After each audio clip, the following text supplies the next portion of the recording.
Good afternoon, everyone. Good morning, wherever you are tuning in. Happy holidays. It's convention week. So excited to be here. My name is Jana Platt. I am Director of Programming at Business Forward, and I am pumped to be moderating this panel on investing in a sustainable future. Got a great panel for you guys. First, we have Ivan Frischberg, Director of Impact at Amalgamated Bank. We have Lauren Riley, Managing Director of Global Environmental Affairs and Sustainability at United Airlines. Telva McGruder, Chief Diversity, Equity, and Inclusion Officer at General Motors. And our Steph Feldman, Policy Director of the Biden for President team. Ivan, Lauren, and Telva will each talk about how their respective companies is helping lead the environmental, social, and governance ESG movement. In doing so, we'll learn about ESG in the context of banking and investment, transportation, manufacturing, three of the most critical industries for climate action. While most of this discussion will focus on environmental sustainability, we'll also be covering the social governance aspect of ESG, including diversity and inclusion. Each will also talk about the partnership they've created across their industry with suppliers and other stakeholders. Steph will be speaking last, in part because it's up to our next president and the new Congress to empower leaders in this country like Ivan, Lauren, and Telva. Vice President Biden and Senator Kamala Harris have articulated a bold agenda for climate justice, but they've also made something clear. Washington can't do this alone. Before we get started, I'd like to cover a few items. First, you can participate by emailing your questions at info@businessfwd.org, and I'll read it aloud during Q&A. It'd be really helpful if you can write, if you're a business leader, your business, and what city and state you are emailing from. Again, that's info@businessfwd.org. Please note that this call's on the record. There may be reporters present, but first I'd like to thank our host committee sponsors, Amalgamated Bank, Bank of America, General Motors, and United Airlines, and mainly our panelists for making this panel possible. Before we dive into our discussion, Business Forward loves a good Q&A. I'd like to have our panelists give a little bit of background on themselves, their organization, and different ways that they are committed to sustainability. First, I'd like to throw it over to our favorite person, Ivan Frischberg. Ivan, will you please start us off? Great. Thank you, Jana. Thank you, everybody from the organizing committee. It is great to be here. First, really, Business Forward is such an incredible organization, and it's been a pleasure to work with you over the years. And the forward-looking and progressive way you look at how we build a fair and just economy. So really excited about the leadership and that you guys have had in organizing this. As you mentioned, I direct impact policy at Amalgamated Bank. We are America's socially responsible bank. We've been around for almost 100 years now. We were started by Sidney Hillman, a labor activist and organizer, and we have a long history of pairing our values with finance.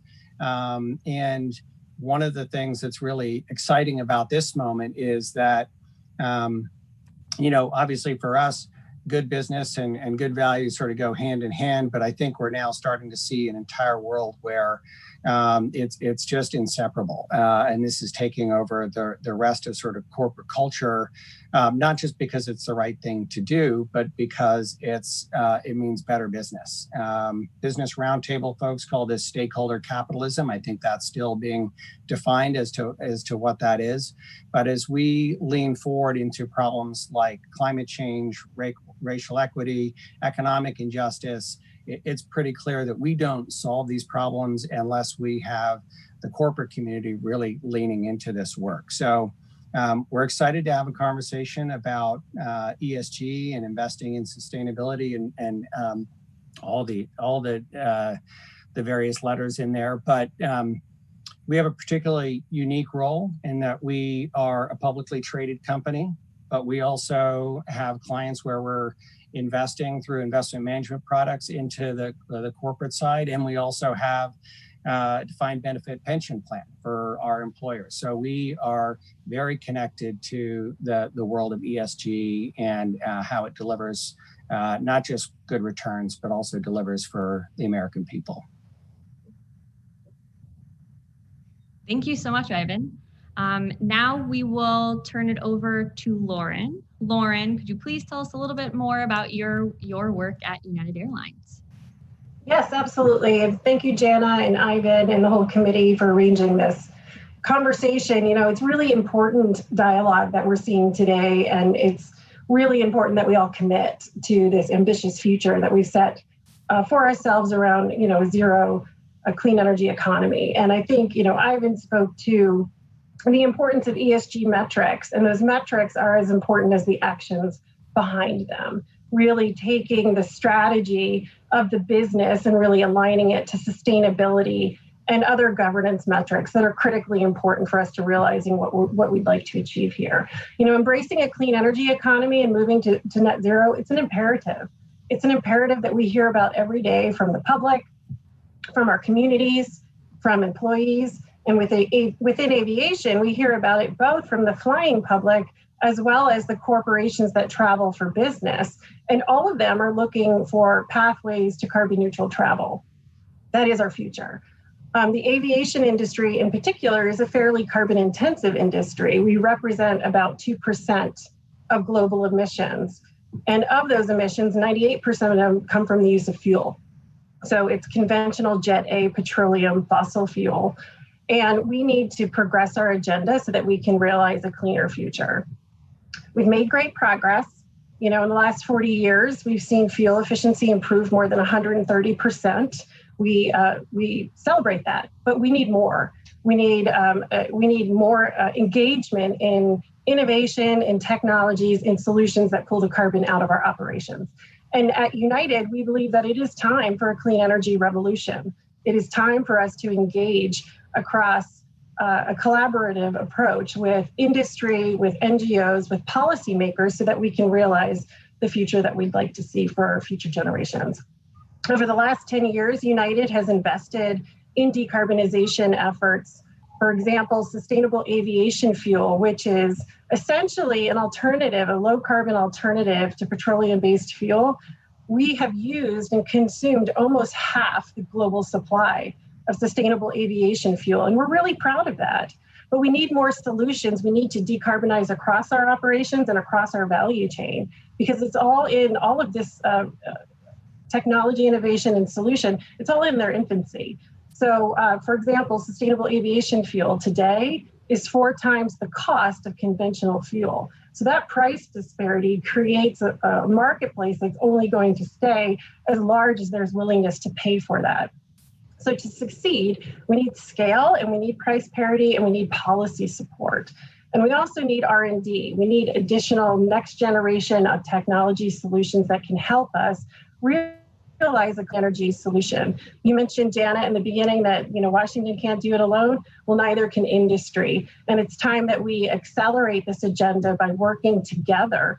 And it's crucially important right now that we're at this tipping point where our constituents are asking, our passengers are asking us to change the way that we do business, and it's time that we partner to realize that. So we look forward to working with the Biden and Harris administration and other policymakers moving forward to really shape the conversation and the policy framework to get there.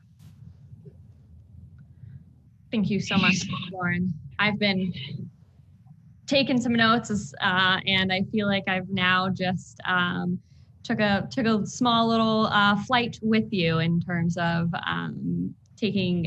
learning more. Next up, we have Telva from General Motors. Telva, can you just walk us through a little bit more about what you're doing at General Motors? And I think your space is so interesting. So if you can just kind of give us a little more detail.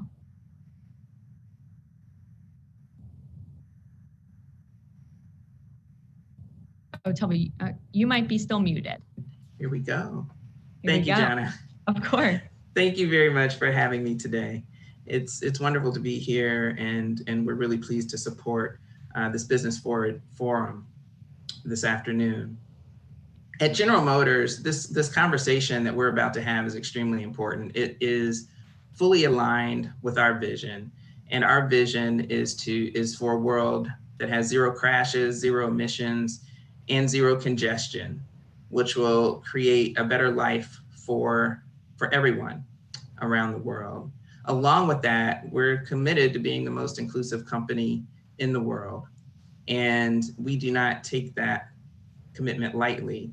When you think about the auto industry, we're one of the largest companies in the auto industry. And with that said, we have to care about sustainability. We believe it is extremely important, once again, to the future of the world. When you look at the emissions associated with cars and trucks account for about 20% of the emissions that we see. And so we walk forward very strongly with all of our intentions toward creating this world of zero emissions, and we're focused on decreasing our carbon footprint. We do that with a fantastic workforce of highly skilled team members. We have over 86,000 people in the United States in our operations in this country, and we've invested over $27 billion in American manufacturing in the past 10 years. That's important. That investment not only has created what you see today, but it has been money down toward the future that I've just told you we envision. So our team members, our over 86,000 team members, are all committed to working in ways that help us understand what sustainability really looks like as people outside of the auto industry. And we are ensuring that all of the employees understand the route towards sustainability and their value in that route towards sustainability. So that brings me to my current role. So my current role is the new Chief of Diversity, Equity, and Inclusion for General Motors. And in that, I'm in charge of putting together the strategies that will help us develop and continue to develop this really highly performing set of team members at all levels of the organization. It's a lot easier said than done, but the criticality of this, the business imperative that Lauren spoke to is undeniable. It's undeniable that every member of our workforce understand their value so that we can move swiftly toward a more sustainable future. We're not just moving, we're moving fast. And at GM, we believe in speed. And given that we're painting a future of all electric vehicles, we have to understand that we can't take forever to get there. So having our employees valued every day is going to be critically important. My prior role, I led our workplace engineering and operation solutions team in the Sustainable Workplaces organization in General Motors. And in that role, I was focused on energy strategies for the companies and am still very passionate in that space. I was also focused on reducing our carbon footprint all around. So we have a vast network at General Motors of professionals in all functions that are delivering what they need to deliver so that we can reduce our carbon footprint. The thing that's important for all of us to remember as we talk today is that diversity, equity, and inclusion and sustainability are inextricably linked.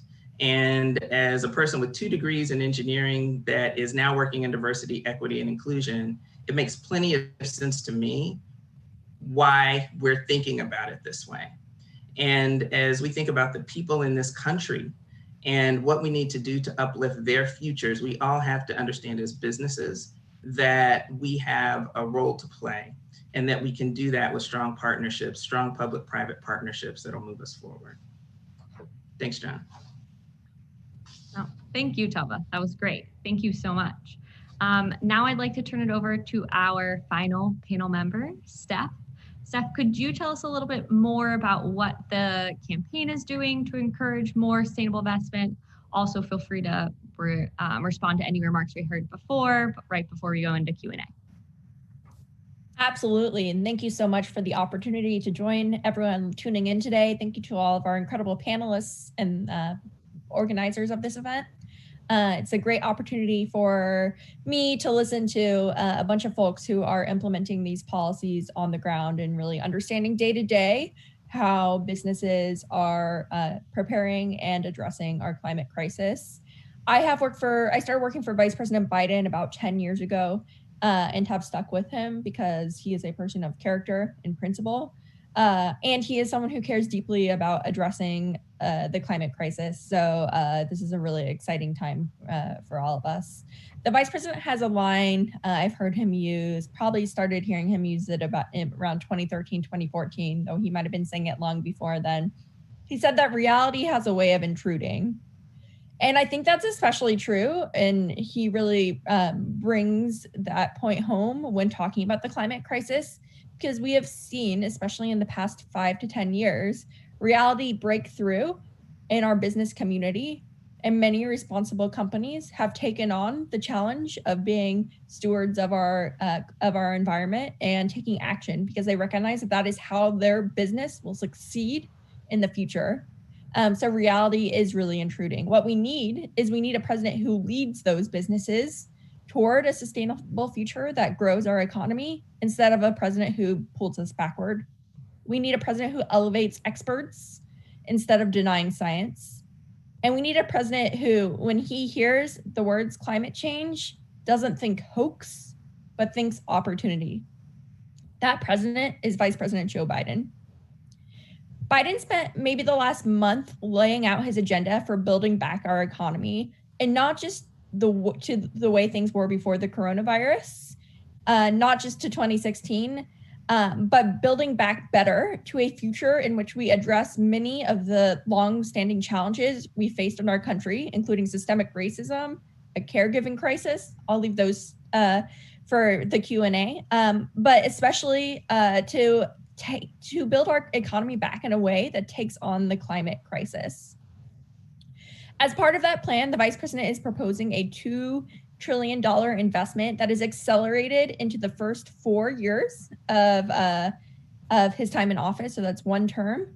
The goal of that is to create millions of good paying jobs that provide workers with a chance to join a union. Those jobs will be doing everything from building solar facilities to installing electric vehicle charging stations to doing the research and development we need to succeed and to own the clean energy future in this country. The Vice President believes that we need to couple those major infrastructure investments and fiscal investments with concrete standards that are based on each sector, and then an economy-wide goal of achieving net zero emissions by 2050. As part of that, the Vice President is supporting putting in place by the end of his first term a mechanism that will be based on the principles that polluters must bear the full cost of the carbon they're emitting, which again goes to the point that there are so many businesses who are already doing that. What we need a president who will step in and hold all businesses to that highest standard and really chart a path forward for us to continue to grow our economy for the long run, addressing the climate crisis and building a healthier community for our children. So I'll stop there because I mostly want to engage in conversation, but again, excited for the opportunity to hear from these experts on the panel today. Thank you, Steph.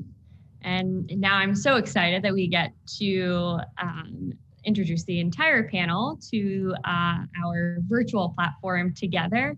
Now that we've heard from everyone, this Q&A, we can kind of roll into it. And again, if anyone is listening, you can and wants to email a question, please email it to info@businessfwd.org, and I will read it out loud.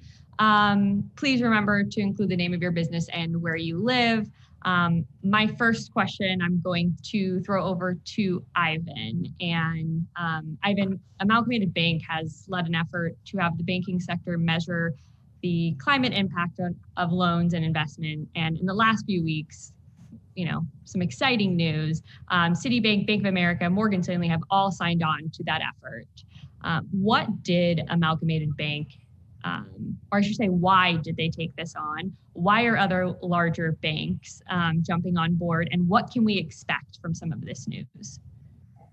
Thanks, Jana. It actually goes back to the first year of this current administration, and we looked at what the president was doing, signaling his intention to withdraw the United States from the Paris Climate Agreement. And we thought it was a time for corporations to step up and say, no, that is a commitment that is good for the world and it's smart business. And so we made a series of commitments around being 100% renewable energy with RE100, net zero in our operations. And so that means every time I go in a GM car that's an Uber, we have to offset that, or fly on a United airline, we have to offset those emissions. So on the operations side.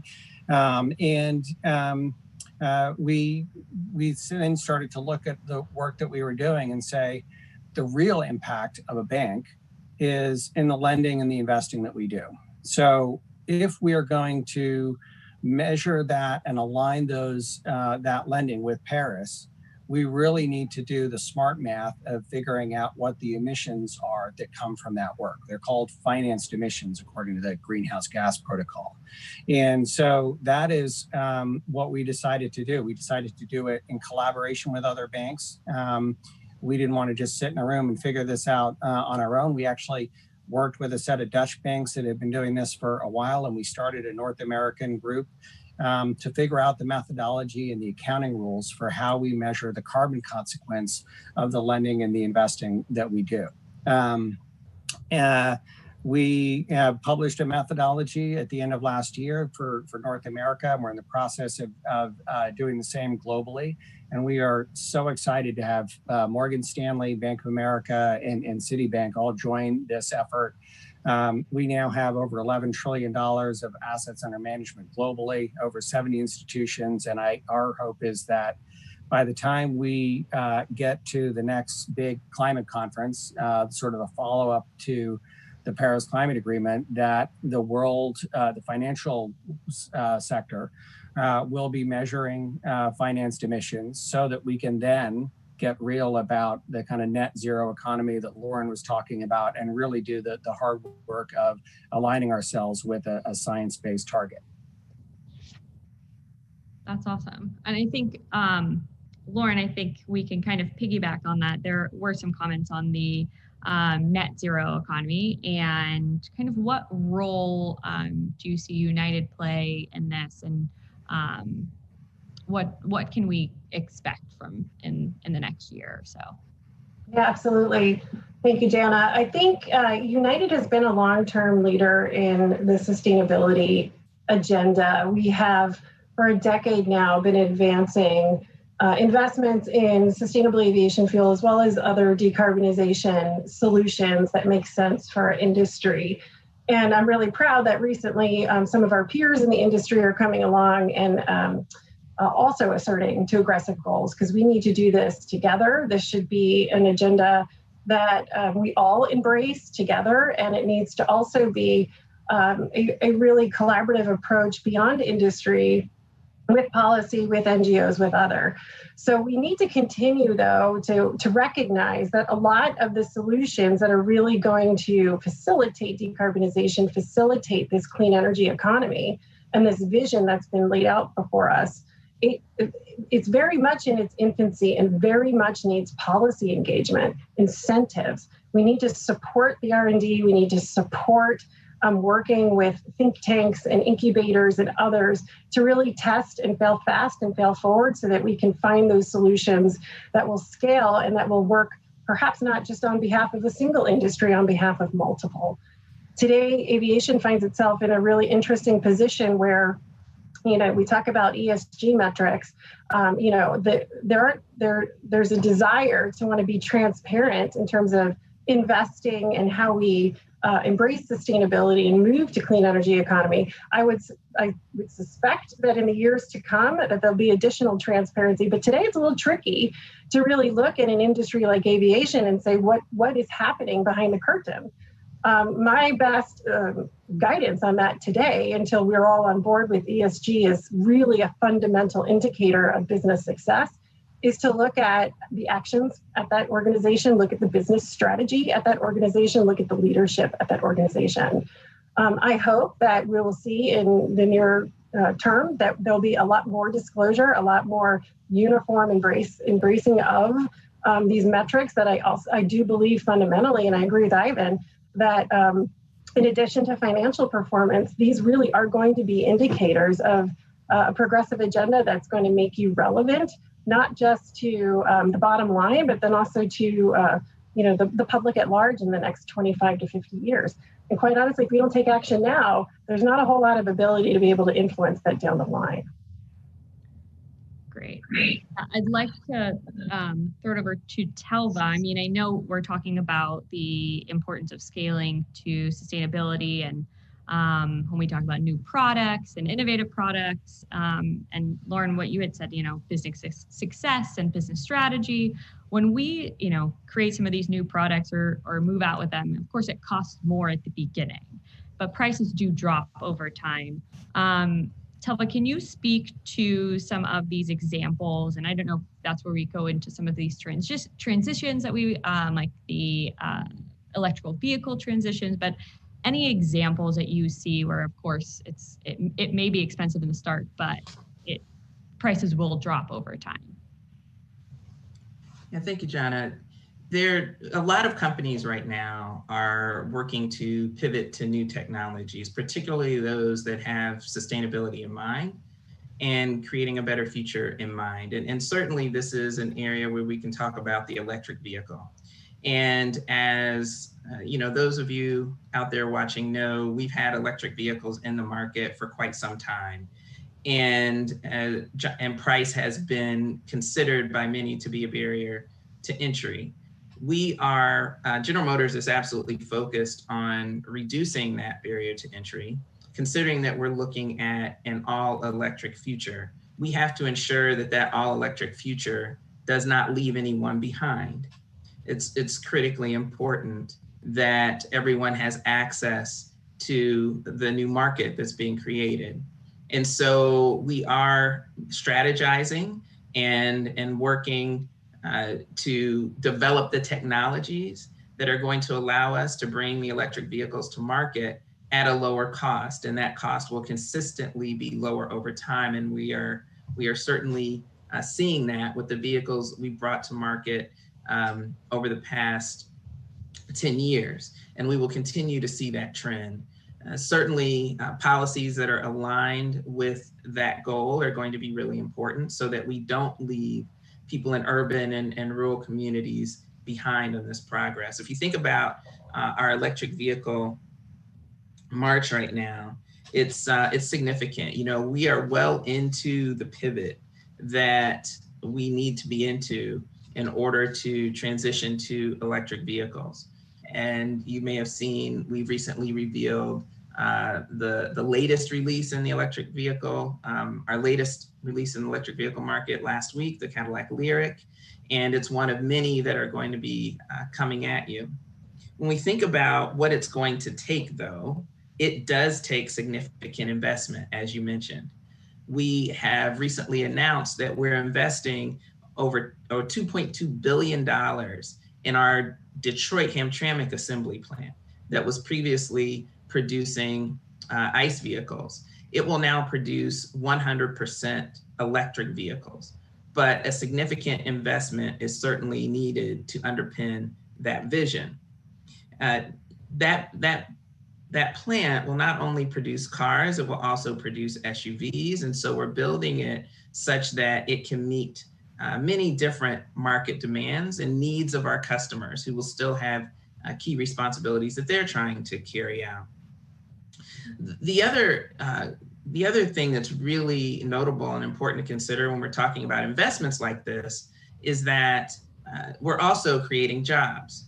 We're creating jobs for the employees in the Detroit area. We're going to have 2,200 good paying jobs in that location. And those employees will have skill sets that are very different from the skill sets that we've traditionally needed. Along with that, we're investing in our plant in Orion, Michigan, which will also expand its ability to build electric vehicles, adding about 400 jobs. And underpinning that is our battery cell architecture, where we have a joint venture that is being built right now, a joint venture facility that's with LG Chem, and we're building that facility in Lordstown, Ohio right now. And it will produce the battery cell that powers our future electric vehicles, and we will hire about 1,100 workers in that facility. So it's not just investment in technology and in real estate, but it's investment in people that's going to help us pivot to the all-electric future. And one other aspect I'll talk about with regard to investment that will help control long-term costs for everyone is the investment in the infrastructure. We are partnering with EVgo to add vehicle chargers throughout the company or throughout the country, that we just announced that a week or so ago. And it's important that we do so because we want people to walk into this all-electric future. It's not going to do us any good if we develop this technology and we're not using it. That does not support our sustainability journey. And so similar to what several governmental agencies are looking at, including federal administrations, it is really important that we support also that architectural advancement. So lots goes into it, but when we do it well, which we will, the barriers to entry will come down with that investment in equipment and people. Yeah, and I feel like having policies that focus and prioritize it are so important. So Steph, I want to give you an opportunity to talk about some of the different parts of the platform and with the campaign. Yeah, absolutely. Would love to dive in just for a few moments into what the Build Back Better plan actually is. Again, this is Vice President Biden's plan to pull our economy out of this recession, which has been worsened by President Trump's failure to get control of the coronavirus. Step one is obviously to get control of the coronavirus, and Vice President Biden has a plan to do that. I'll leave that for another panel. But the step two is to mobilize our country and create good jobs that grow our economy in the long run and address challenges. The first piece of it is investing in American manufacturing. That is closing loopholes in Made in America requirements and also using the federal purchasing power, procurement power to buy products that are made here at home. The second piece, I forgot a very exciting part of that as well, which is a $300 billion investment over 4 years in research and development, which is going to help make sure that we are producing all of the products of the future technologies, a major investment in battery storage technology, which is key for advancing clean energy technology across the country. The second part of the Build Back Better plan is on caregiving, recognizing that there are so many people in this country who don't have access to affordable care for their children, for their elder parents, or for themselves as older Americans who need assistance, or for themselves as people with disabilities. And we need to address that. The third piece of the Build Back Better plan is on the climate agenda. It is a $2 trillion investment over 4 years in major infrastructure pieces. Building on what Telva was talking about, the vice president is a big believer in electric vehicles and the need to invest in the infrastructure so electric vehicles have a market here in the United States. So his plan is to invest in 500,000 charging stations across the country. Just think about it right now. If I'm someone who wants an electric vehicle, depends on where I live, whether that's viable for me, depending on whether there is essentially a circuit of charging stations so I can go to where I want to go. But by the federal government stepping in and investing in the charging stations, we then allow for the private market of electric vehicles to succeed in this country and really set ourselves on a course where we are lowering emissions from vehicles and also producing the best electric vehicles here in the United States by good union members. So that's a really exciting part of our electric vehicle plan. And the electric vehicle piece of the Biden agenda will alone create 1 million good paying jobs, we believe. And then the fourth piece, which I'll touch on briefly, there's a whole lot in the climate agenda, but I don't want to spend the next 16 minutes talking. So the fourth piece of this plan is ensuring racial equity. So we need to build back. And when we build back better, a key part of that means addressing systemic racism that has existed long before President Trump took office, but has certainly been fanned and exacerbated by President Trump. So in all of the Build Back Better pillars, we address racial equity, but we really also believe it needs to be a standalone principle, recognizing that we need to make sure that communities, especially African-American and Latino individuals and Indigenous individuals in this country who have been left out for a very long time or since the beginning of this country, need a fair shot at benefiting from all of the investments that we are putting in Build Back Better. And we need to make sure that the job opportunities are there for them as well. For an example, if you take a look at our climate plan, a core component of our climate plan is also an environmental justice plan.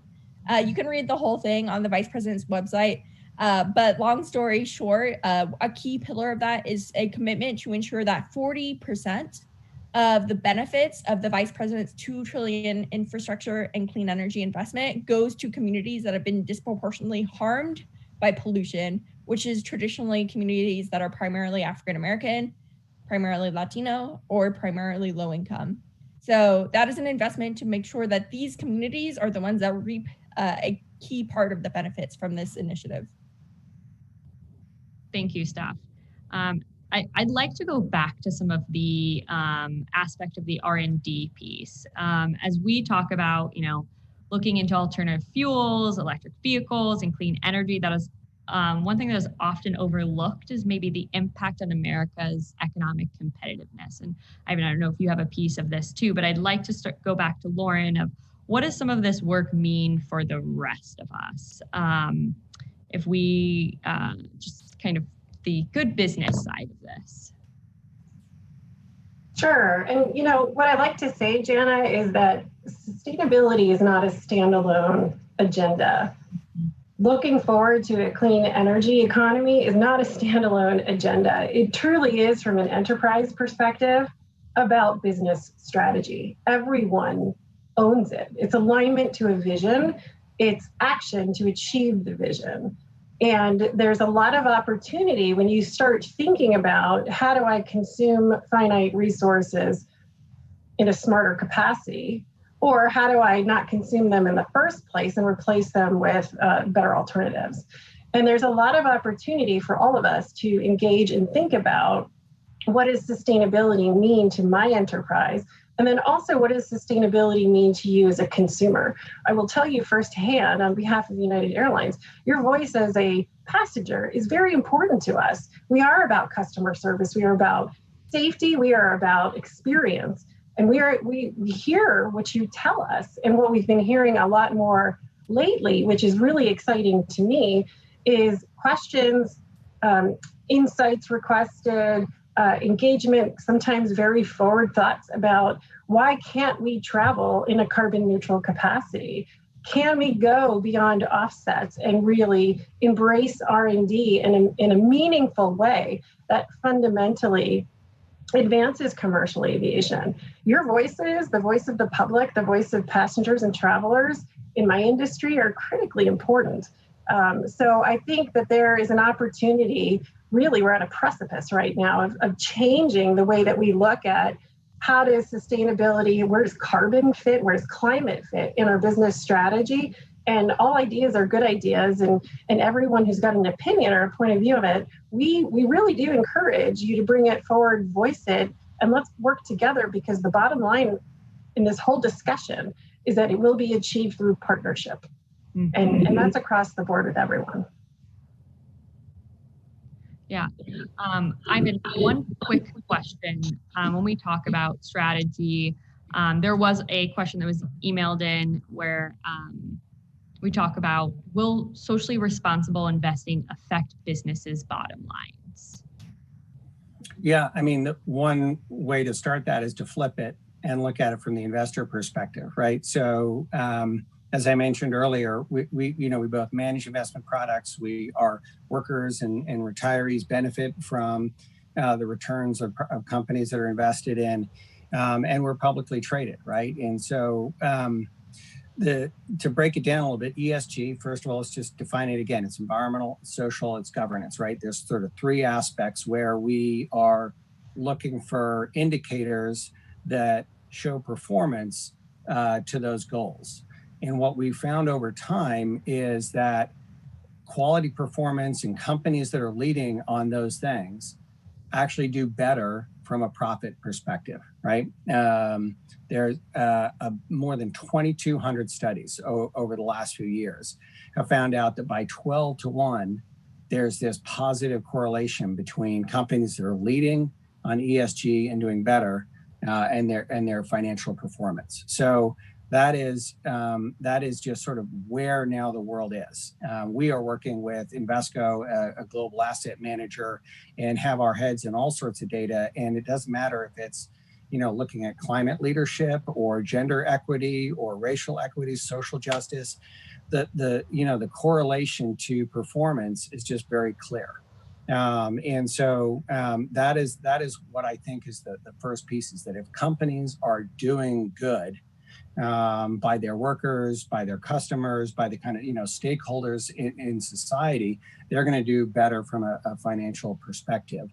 There was a long debate in this country about stranded assets, right, on the fossil fuel side, and I think that debate is now over. If you just even look in the last few weeks, you start to see really real and very negatively affected returns as companies in multiple sectors are now writing off assets that they have because they're essentially stranded. So I think there's a lot of places where good stewardship and good businesses is going to result in positive returns. Great, thank you. I would say my next is kind of a full panel ask, and I'm happy to kind of start with Telva, if you can start. And I think we've been touching on a lot of these different pieces, and Steph definitely mentioned this. If we talk about the best practices, the best examples, what are the best examples of ESG when we're talking about driving progress on racial and on gender equity? Thank you for that question, Jana. There are many great examples out there, and Steph talked about one, which is really important, which is environmental justice. Environmental justice and focus on environmental justice is extremely important. But we have a lot of other ways that we can talk about best practices when it comes to gender equity.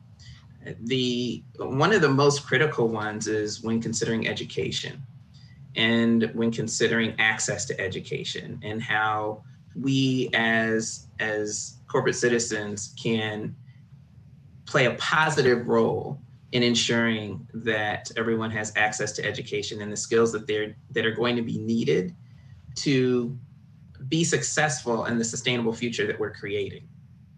The focus on that is very important. So we can consider investment in STEM activities. We can consider merging those investments in organizations that are forwarding STEM competencies, merging that with the right avenues for people to not only learn a little bit when they're young, but to continue to learn as they matriculate through different levels.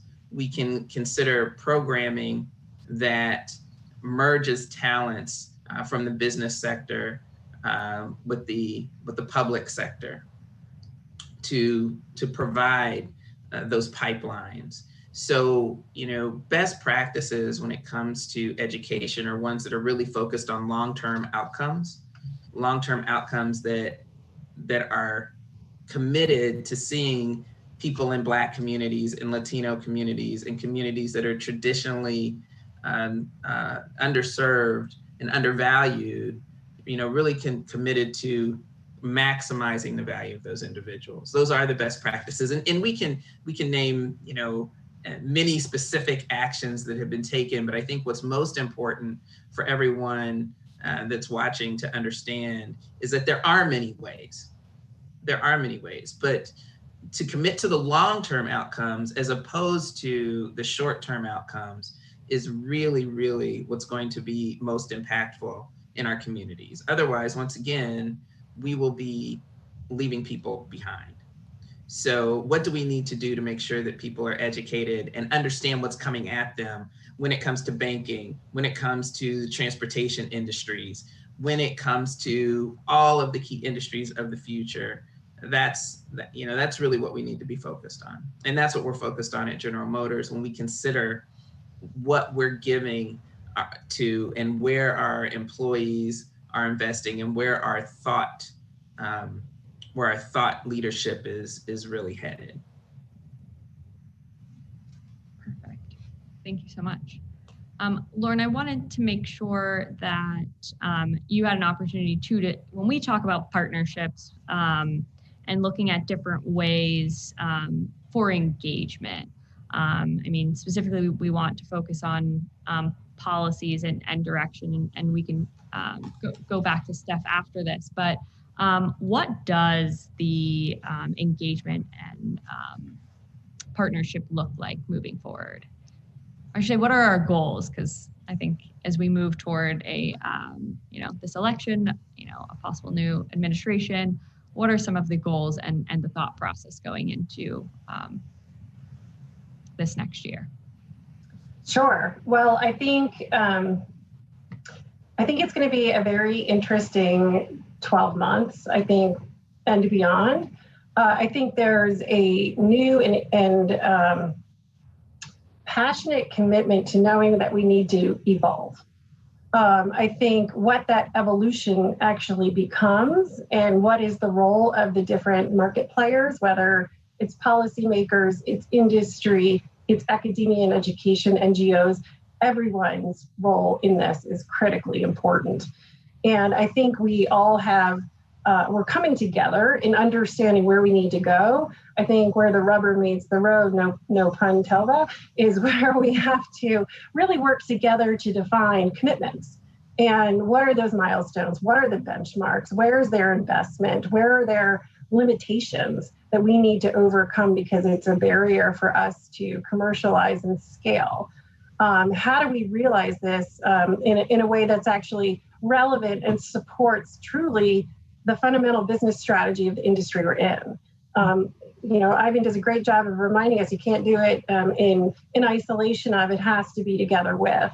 And for us to move forward and realize this clean energy economy, it really has to be part and parcel of who you are as an enterprise and how you're working across your industry and then affecting the market together. So there's a lot of opportunity, but I do think the next couple of months, years, hopefully, we'll have a great opportunity to have constructive discussion about what does it look like. It's not going to be easy. It's going to be very hard. I mean, coming from a carbon-intensive industry such as commercial aviation, we've got some pretty significant roadblocks to overcome, but we're aligned. We just need to work together to get there. And we look forward to it. I'm very excited about that. Yeah, Steph, do you have anything you'd like to respond on that? Yeah, I think we have an incredible challenge and a real opportunity ahead of ourselves. If Vice President Biden becomes President Biden come January, he will be taking over in a moment when we have two near unprecedented crises, public health crisis and environmental crisis. And then you add the climate crisis on top of that, and it's quite a challenge. But the good news is that Vice President Biden has taken over at the highest levels of government during a crisis before. During the recovery, during the Great Recession in 2008, 2009, President Obama and Vice President Biden passed the Recovery Act within the first 30 days of their administration. And the Vice President Biden played a key role in leading the implementation of the Recovery Act. And I think one of the key lessons of that was that you need to effectively work with business leaders to leverage private sector investment and accelerate job expansion and economic growth. It can't just be government investment and then you're done.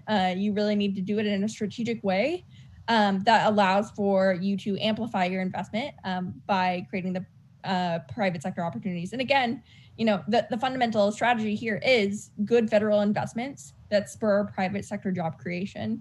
And there's so much potential there to tap into with the right investments. And I think the vice president really does think that the moment is ripe for the country as a whole to rally around a big investment that allows us to do two things at one time: address the climate crisis and create good jobs that grow our economy in the long run.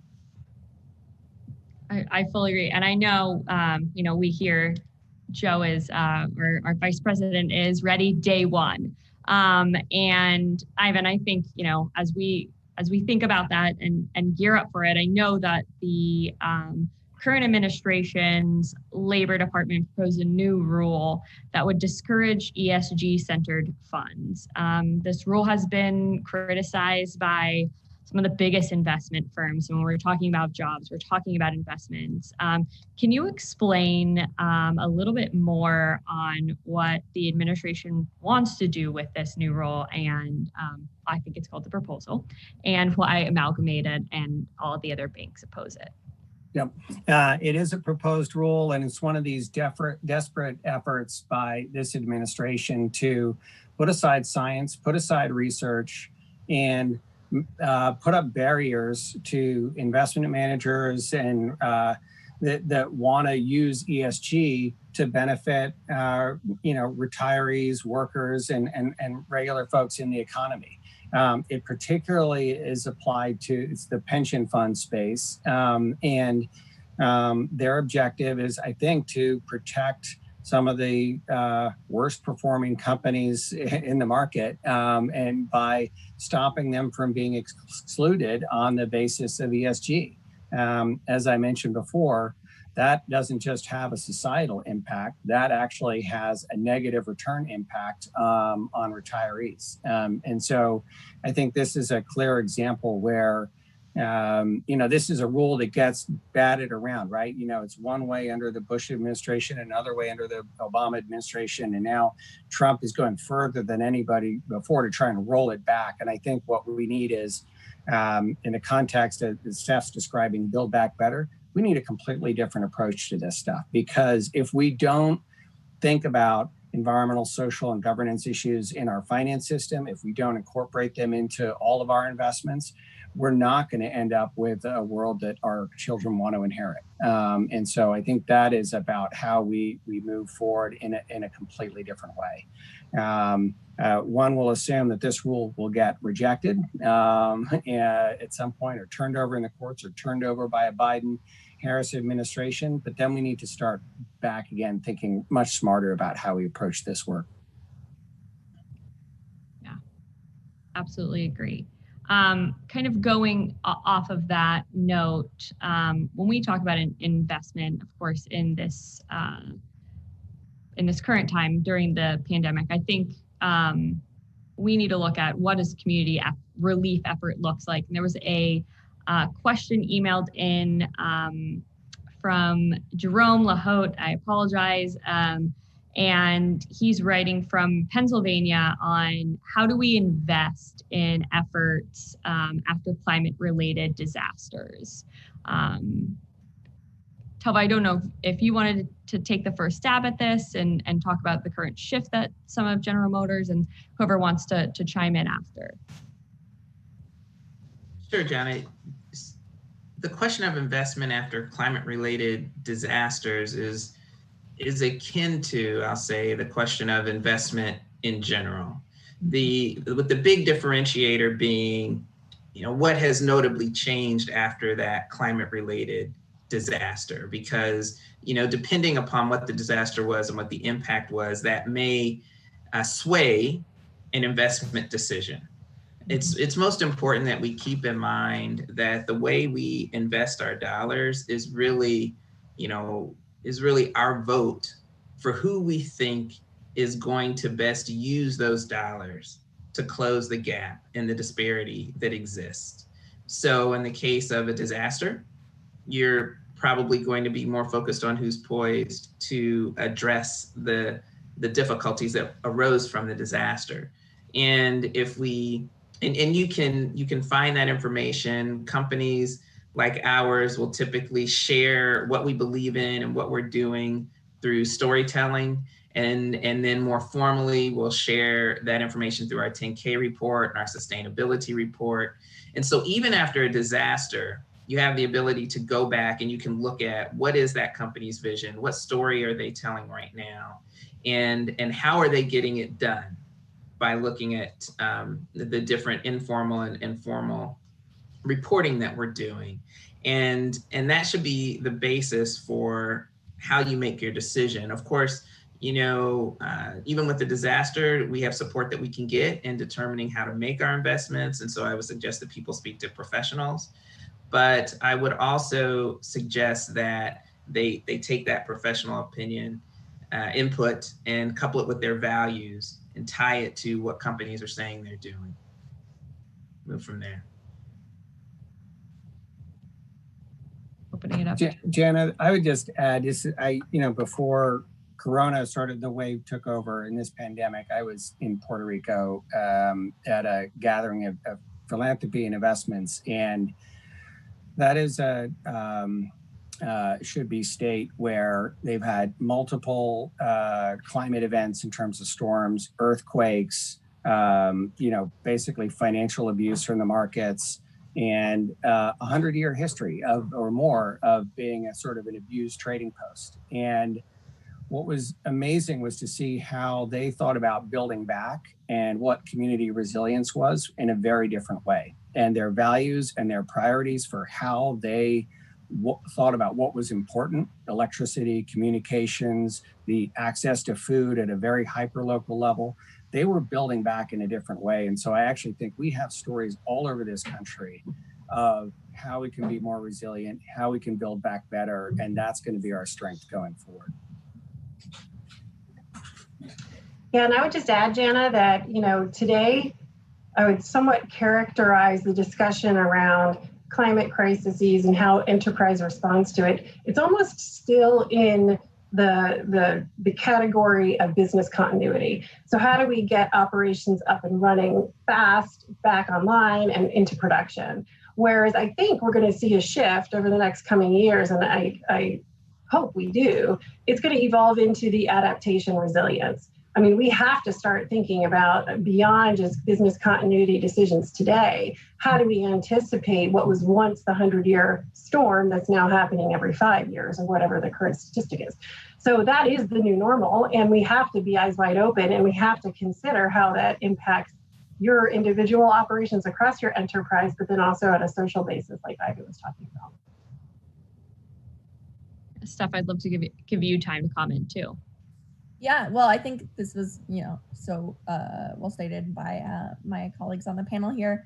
But the only piece I would add there is we know that communities don't recover in the same way. And in fact, communities of color and low-income communities do not recover at the same pace. They recover at a slower pace and receive a slower amount of recovery dollars in the wake of a natural disaster. So a critical part of the vice president's plan is to make sure you have leadership in place that is very observant, and it has a database and a dashboard that is tracking how dollars are going out to make sure that they are investing in communities that so often bear the disproportionate burden of a natural disaster or other disaster and don't receive the same opportunity to recover.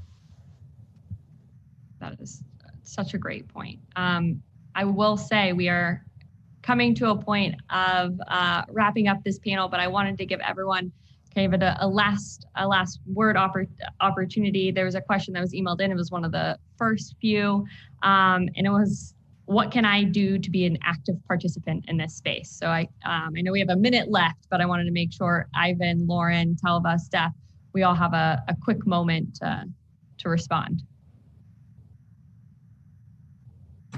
I think the main thing is in this particular moment is to get involved with the political process and to vote and to organize, because we have a huge opportunity and a huge challenge before us, as Steph outlined. And, we at Amalgamated Bank, we're exceptionally proud to be the bank for the Biden-Harris campaign, for the DNC, for the convention.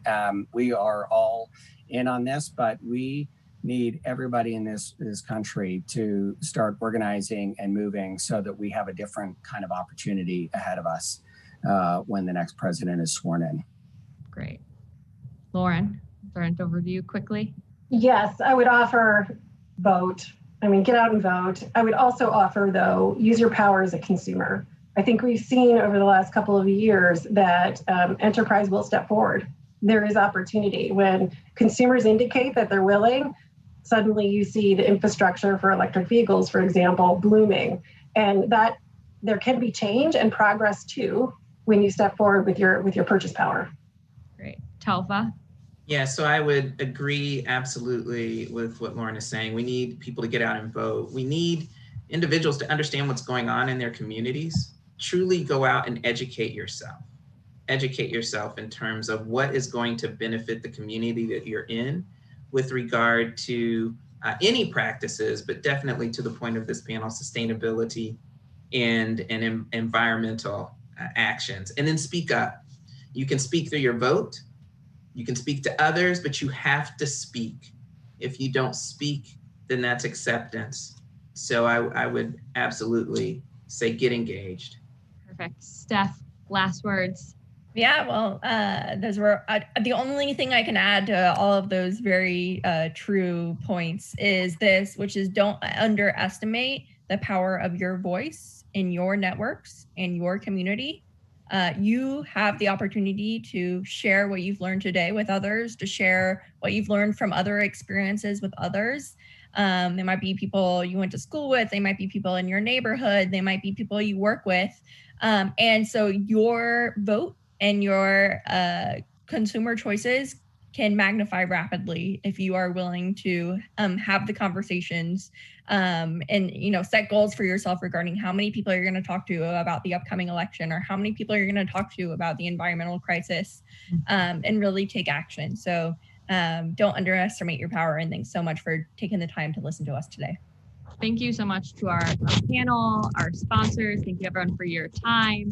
I'm humbled, I'm grateful, and we are out of time.